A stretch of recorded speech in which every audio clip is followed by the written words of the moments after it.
Hello everyone, welcome to success with Rai academy. 20 March 2021 के दैनिक जागरण के राष्ट्रीय संस्करण को आज के इस वीडियो में हम डिस्कस करेंगे। तो चलिए वीडियो को शुरू करते हैं। सबसे पहले अपने नेशनल न्यूज़ देखते हैं। नेशनल न्यूज़ में पहली न्यूज़ है कि भ्रष्टाचार के खिलाफ सीबीआई का देशव्यापी अभियान। जिस तरीके से जो हमारे जितने भी केंद्र सरकार के दफ्तर हैं, सार्वजनिक क्षेत्र के उपक्रम हैं, इसमें भ्रष्टाचार का पता लगाने के लिए सीबीआई ने देशव्यापी औचक निरीक्षण किया।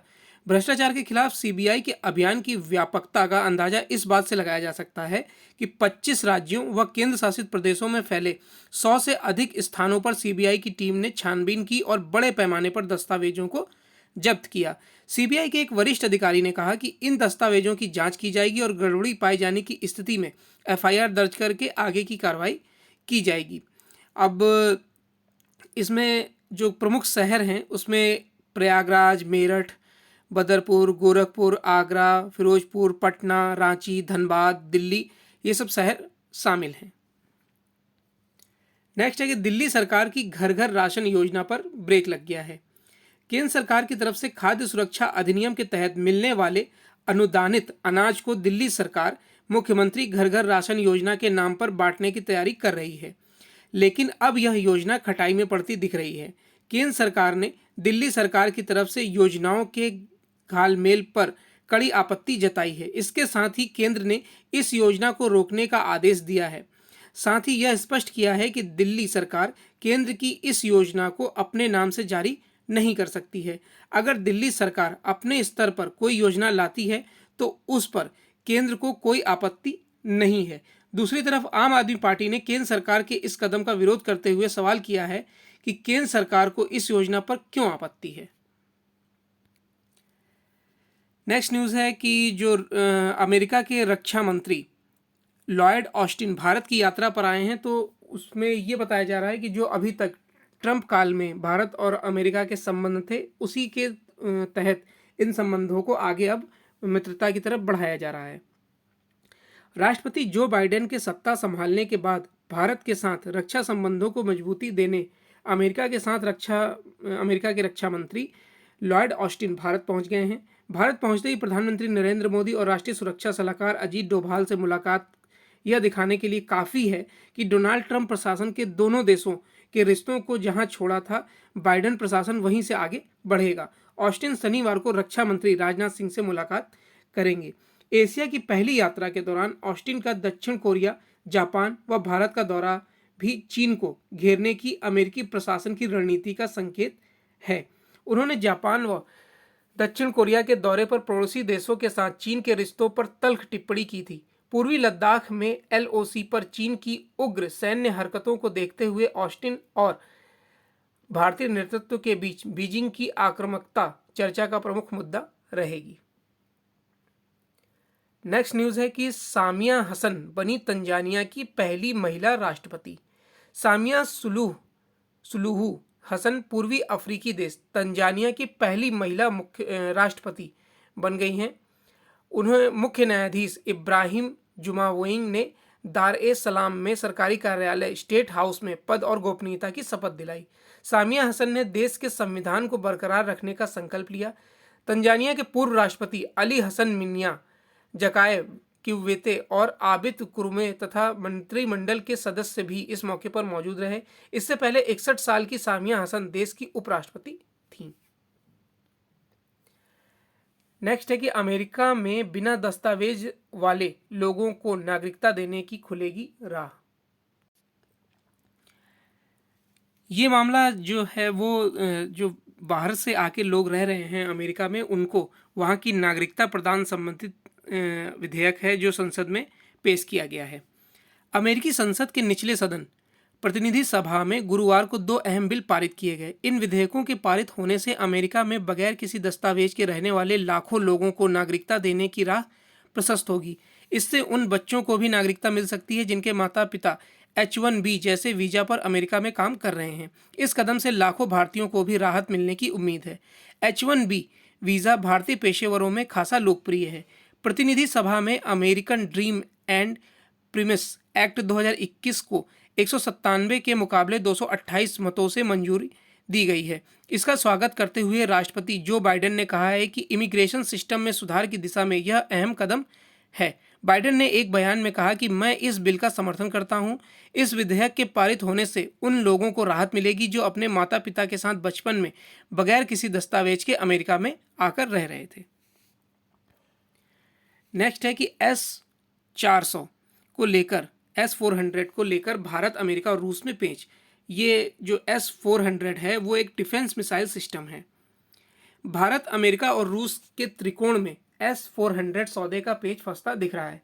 शुक्रवार को भारत दौरे पर पहुंचे अमेरिकी रक्षा मंत्री लॉयड ऑस्टिन की बातचीत में S-400 की खरीद का मुद्दा बहुत ही अहम रहने वाला है।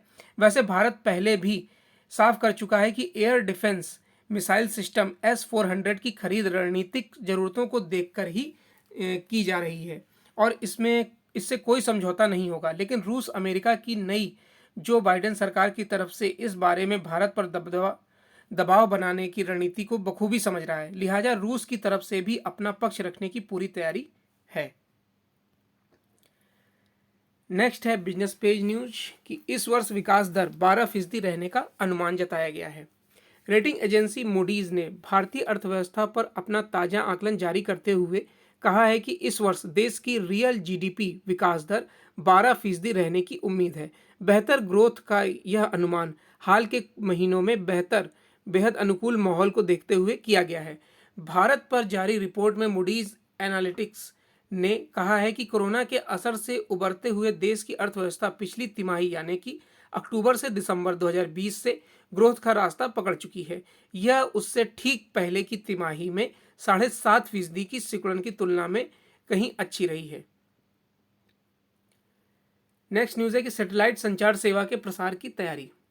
सरकार सैटेलाइट संचार सेवा के प्रसार के लिए सरकारी व निजी सभी प्रकार की कंपनियों को लाइसेंस देने की तैयारी कर रही है। वहीं रेलवे व स्टेट ट्रांसपोर्ट जैसी अन्य सरकारी एजेंसियां अपना कैप्टिव सैटेलाइट आधारित संचार सेवा स्थापित कर पाएंगी।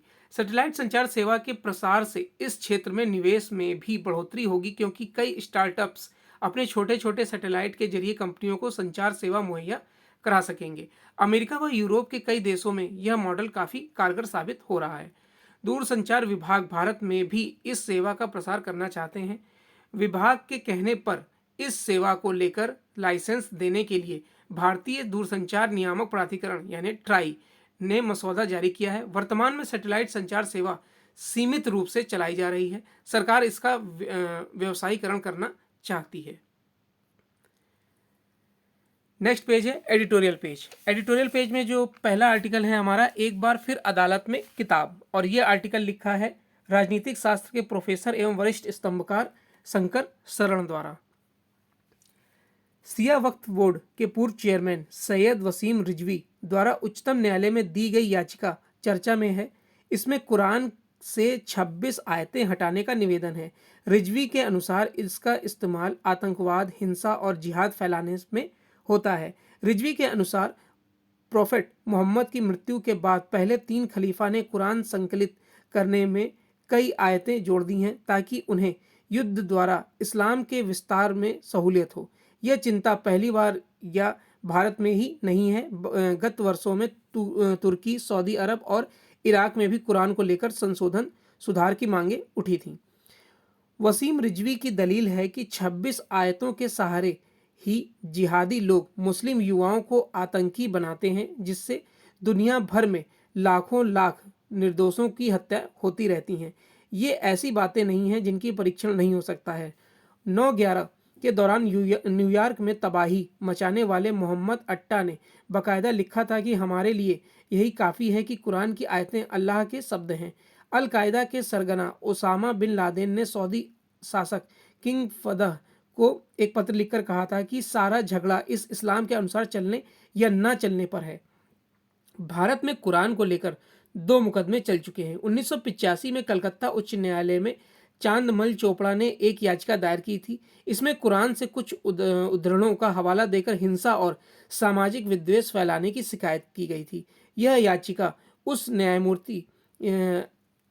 को न्यायमूर्ति विमल चंद्र बसाक ने यह कहकर खारिज कर दिया था कि किसी समुदाय द्वारा पवित्र मानी जाने वाली किताब पर न्यायालय फैसला नहीं दे सकता है। ये बात सच है कि अगर कुरान या मद् भागवत गीता, इन सबको अगर हम अदालत में चुनौती देंगे तो ये बिल्कुल सही नहीं है। दोनों ही अपने अपने धर्म की पवित्र किताबें हैं, उसका सम्मान किया जाना चाहिए। हालांकि प्रसिद्ध पुस्तकों को संशोधित या प्रतिबंधित करना अनुचित है। जाने माने चिंतक रामस्वरूप के अनुसार सदियों पुरानी किसी किताब को यथावत रहने का अधिकार है। जो किसी किताब से असहमत है वे अपनी बात लिखें, ये नए नियम और प्रस्ताव दें, वह अधिक उपयुक्त होगा। अतः पुस्तकों को खुली समालोचना होनी चाहिए ताकि अंधविश्वास और सत्य का अंतर साफ हो। नेक्स्ट है कि वजूद बचाने में जूझते वामपंथी, और यह आर्टिकल लिखा है बिहार विधान परिषद के पूर्व सदस्य हरेंद्र प्रताप द्वारा। वर्ष 1964 में भारतीय कम्युनिस्ट पार्टी का विभाजन हुआ और उसमें भारतीय कम्युनिस्ट पार्टी यानी माकपा के रूप में एक नया दल निकला। दल विभाजन के बाद 1971 में हुए 5वीं लोकसभा के चुनाव तक माकपा और भाकपा कांग्रेस के विकल्प के रूप में उभर रहे थे। निजी पूंजी की समाप्ति और उत्पादन के आर्थिक संसाधनों का समाजीकरण, जो जमीन को जोते बोए वही जमीन का मालिक होए, जैसे तमाम लोक लुभावन नारों के साथ विदेश से आयातित साम्यवाद और समाजवाद का भारत में प्रवेश और उनका भारतीय जनमानस पर प्रभाव उनके आप में शोध का विषय है। फिर भी एक बात अवश्य है कि दोनों ही दलों ने भारत में क्लास यानी वर्ग के बदलते कास्ट यानी जाति का ही सहारा लेकर अपना विस्तार किया। देश के जिन 5 राज्यों में फिलहाल विधानसभा चुनाव प्रक्रिया जारी है, उनमें से 2 राज्य बंगाल और केरल में वामपंथी न केवल कांग्रेस के विकल्प के रूप में उभरे हैं बल्कि दशकों तक सत्ता में कायम रहे। इस बार के चुनावों में स्थिति कुछ अलग है। केरल में जहां कांग्रेस और कम्युनिस्टों के बीच तल्ख लड़ाई जारी है, वहीं बंगाल में उनकी चुनावी साझेदारी है। कम्युनिस्ट जब टूटकर अलग होते हैं तो एक दूसरे पर संशोधनवादी होने का आरोप लगाते हैं। माकपा ने भाकपा पर तो माकपा ने टूटकर बने माकपा माले ने माकपा पर संशोधनवादी होने का आरोप लगाया था। माले का बिहार में अपना एक आधार था, परंतु 2010 के विधानसभा चुनाव में यह दल भी शून्य पर सिमट गया। बाध्य होकर 2015 में तीनों दल एक साथ मिलकर चुनाव लड़े, फिर भी केवल माले 3 सीट पर ही जीत पाया। 1997 में सिवान में माले से जुड़े जेएनयू के छात्र नेता चंद्रशेखर की हत्या कर दी गई थी। यह हत्या सांसद शहाबुद्दीन ने कराई, जो लालू प्रसाद के करीबी रहे हैं। माले राजद को अपना दुश्मन नंबर 1 कहता था, मगर 2020 के विधानसभा चुनाव में भाकपा माकपा के साथ ही माले ने भी राजद और कांग्रेस के नेतृत्व वाले गठबंधन में चुनाव लड़ा। माले 12 सीटें जीतने में सफल रहा, जो उसका अभी तक का सबसे बेहतर प्रदर्शन है। आज बड़ा सवाल यही है कि क्या माकपा बंगाल में इंडियन सेक्युलर फ्रंट के सहारे अपनी डूबती नैया को पार लगा पाएगी। दूसरा सवाल यही है कि जैसे माकपा कांग्रेस की पिछल्लू होकर उसकी मोहताज पार्टी बनकर रह गई है, क्या कुछ वैसी ही नियति माकपा की भी होने जा रही है। नेक्स्ट आर्टिकल है भ्रष्टाचार के खिलाफ छापेमारी। भ्रष्टाचार के संदेह में देश के करीब 100 ठिकानों पर केंद्रीय जांच ब्यूरो की छापेमारी से ऐसा कुछ संकेत भले ही मिले कि भ्रष्ट तत्वों के खिलाफ एक बड़ी कार्रवाई की गई है, लेकिन इसकी अनदेखी नहीं की जानी चाहिए कि इस तरह की छापेमारी पहले भी की जा चुकी है और नतीजा ढाक के 3 पात वाला है। यदि सरकार अथवा सीबीआई की ओर से यह सोचा जा रहा है कि रह रहकर होने वाली छापेमारी से भ्रष्टाचार पर लगाम लगाने में सफलता मिलेगी, तो ऐसा कुछ भी होने वाला नहीं है, क्योंकि अभी तक का अनुभव यही कहता है कि ऐसी कार्रवाई ना तो कोई नजीर पेश करने में सक्षम है और ना ही भ्रष्ट तत्वों के मन में भय का संचार करने में। इसी कारण बार बार छापेमारी करने की नौबत आती है। निसंदेह सीबीआई की छापेमारी के दौरान सरकारी अधिकारियों की घूसखोरी अथवा आय से अधिक संपत्ति के जो मामले मिलते हैं उन पर आगे कार्रवाई भी होती है, लेकिन यह मुश्किल से ही पता चलता है कि किसे कितनी सजा मिली है। किसी को यह बताना चाहिए कि सीबीआई की छापेमारी का अंतिम नतीजा क्या रहता है। नेक्स्ट स्पोर्ट्स पेज की न्यूज़ है कि कमलप्रीत कौर ने हासिल किया ओलंपिक का टिकट। पंजाब की चक्का फेंक एथलीट कमलप्रीत कौर ने टोक्यो ओलंपिक के लिए स्थान पक्का कर लिया है। यहाँ NIS में फेडरेशन कप एथलीट्स के अंतिम दिन शुक्रवार को उन्होंने 65.06 मीटर की दूरी तय की व नया राष्ट्रीय रिकॉर्ड बनाते हुए ओलंपिक के लिए अपनी जगह भी पक्की की है। इसी स्पर्धा में उत्तर प्रदेश की सीमा पुनिया ने 62.64 मीटर के साथ दूसरा व दिल्ली की सोनल गोयल ने 51.11 मीटर के साथ तीसरा स्थान पाया है। तो ये आज का यानी 20 मार्च 2021 का दैनिक जागरण का राष्ट्रीय संस्करण था। आई होप आपको वीडियो अच्छा लगा होगा। अगर आपको वीडियो अच्छा लगा हो तो लाइक और शेयर कर दीजिएगा। वीडियो देखने के लिए धन्यवाद।